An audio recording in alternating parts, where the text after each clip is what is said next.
কেনা লেখা চিঠিটা ডাক বাক্সের এক কোণে, সাদা খামের না লেখা নাম এঁকেছে তার। মাগুরার কার্তিনী পূজার মেলা, এই মেলাটা অনেক বড় হয়ে থাকে। আর এই মেলাটা আমাদের ছোটবেলা থেকে দেখে আসছি। মেলাটা কিন্তু অনেক সুন্দর হয়। এখানে অনেক মানুষ আসে, দেশের বাইরে থেকে, ইন্ডিয়া থেকেও অনেক মানুষ আসে। এই মেলাটা কিন্তু মাগুরার ঐতিহ্য। আর এই মাগুরাতে এই পূজাতে অনেক মানুষ আসে, আর এই মেলাতে সবাই যায়। তো আমরাও বরাবরের মতো এবারও চলে গেলাম মেলাতে। আমরা বেসিক্যালি পূজাতে যাই না, কিন্তু এই মেলাতে যাই। মেলা দেখতে আমার খুবই ভালো লাগে। অনেক সুন্দর সুন্দর কানের দুল, চুড়ি, মেয়েদের ইমোশন বলা যেতে পারে এখানে।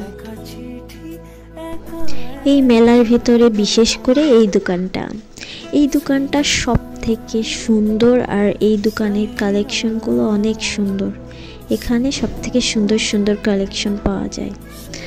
আর কি বলবো, এই দোকান দেখে আমার তো মনে হচ্ছিল এই দোকান থেকে আমি আর যাব না, এখানে সব কিছু আমি নিয়ে নেব, এত দারুণ লাগতেছিল।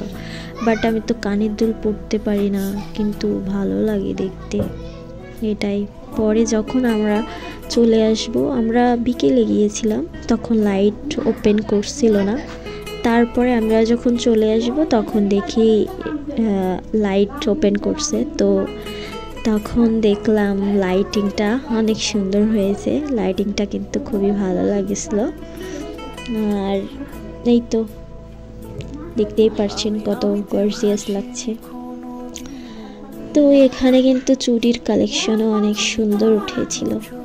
তো এবছরে অনেক ভিড় হয়েছিল এখানে। আর বলতে গেলে পুরো মাগুরা একদম ভরে গিয়েছিল। তুমি তোমার দু চোখে সেই নীল ছুঁলে